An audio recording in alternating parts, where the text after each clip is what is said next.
Coach, thanks for joining us today. South Carolina, another opportunity here at home on Sunday. What can fans expect to see in that game?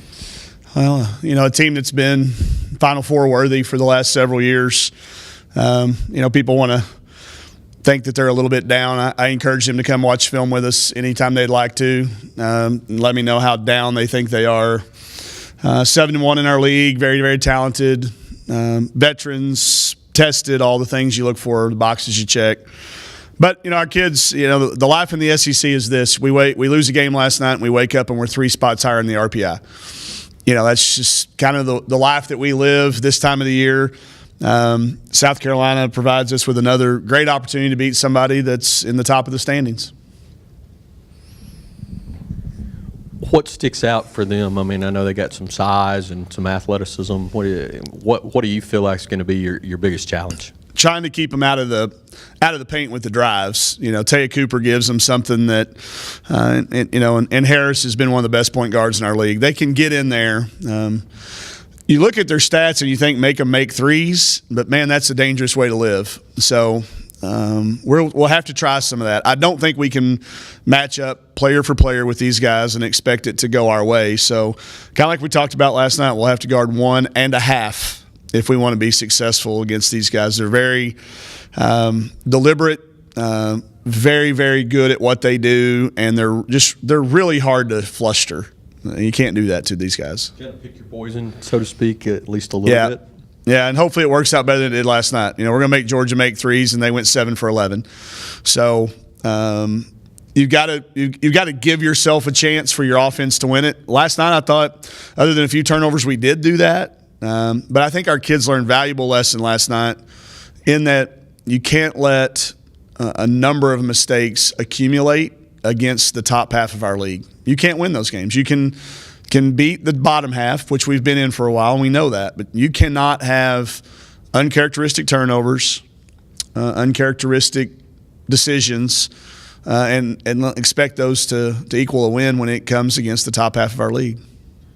You beat Tennessee on the road, so, do you feel confident coming in here that you feel like you can play with these guys? I don't think our kids have any lack of confidence. They know that if they play like they're capable of playing, we can hang around. And they don't feel like we played very well last night, and we still had a chance, into the last 3 minutes of that ball game. So I do think this. I do think they've learned how to handle a little bit of prosperity, but still being able to keep it realistic. It's a challenge sometimes, but I do think we learned a valuable lesson last night. And I don't think we'll be bothered by South Carolina's ranking or past history. Sorry. Right. Coach, I want to just ask you about Malika and what I've seen from her, especially last year to this year. She's always had speed, but now she's able to control it and be successful rather than sometimes wild like she used to be. Where have you seen her really be able to tailor that speed that she has? Well, a lot of it comes from the work in the film room. She sees opportunities that she may have missed out on in the past because she just tried to out-athlete somebody. And sometimes the best thing an athlete can do is stop and then go. You noticed Chelsea last night, a couple of up and under moves, got her about 6 or 7 points and got her to the foul line a couple times. Sometimes when you're that fast, you learn to slow down a little bit.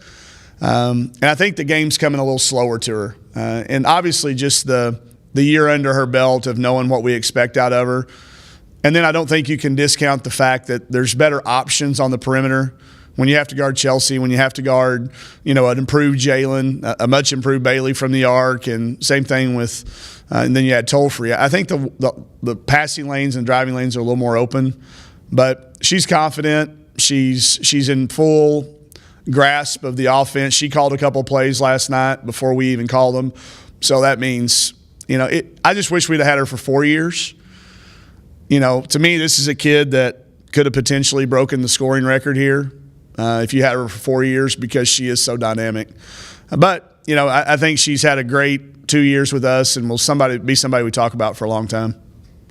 I want to get an update on IT. How's she doing with her recovery and how's she doing through this process? Good. If you follow her on social media, she's always letting you know her feelings. She doesn't hold them back pretty much, but she's up and down, which you would be like through this injury. But if y'all want to go out there when we're done and watch her run up and down the bleachers, she looks good. And she's very She's doing everything they're asking her to do in the training room, which is also very rare for IT. She was very reluctant to do that for a while, but now she's really matured and understands the value that has. So I do think we'll see her optimistically after that bye week. But she's in good spirits. Mike, you guys have been so good in the second half and the fourth quarters in games, and you took a little bit of a punch in the third quarter yesterday. As you said, is it just a little different against teams in the top half, or was that just kind of an aberration? I hope it was an outlier. It's the first time all year we've been more tired at the end of the game than our opponents. Now, they were tired. We had an official ask for a 30-second timeout last night. They were running up and down. We had that one little spurt where there was no dead ball for about 4.5 minutes, and they were all dying. I thought about taking a timeout, but I give Georgia a lot of credit. They were as well conditioned. I talked to Coach Taylor after the game, and she mentioned that they were prepared for that. And I thought for the first time all season in the fourth quarter, we weren't the fresher team. So I may have practiced them a little too long during the week as well, but that's something I can pull back on. I can figure that part of it out. But I do think it was an outlier. Jalen's really been coming on lately, rebounding-wise, and it's been among the top 2 for the last couple of games. Okay. Can you just talk about maybe what she's doing to improve that? I think she's one of those kids that just wants to find a way to help her team win. And if it's shots not going or the ball's not finding her, we all talk about that. Sometimes the ball just doesn't find you in our offense because it goes other places. But she's what she's always been since she's been here, finds a way to help impact winning. She's also been having to guard the other team's best player for the last 3 or 4 games. That's become a perimeter, and that's a really hard challenge. We've been asking her last night not only to guard one of the better ones, but then go double team Kalia Robinson. And you know, when you're Jalen Mason and you're asking her to go double team Kalia Robinson, that's asking a lot. But I think she's expending a lot of effort defensively, and she's really just trying to find ways to help us win, regardless of what that means.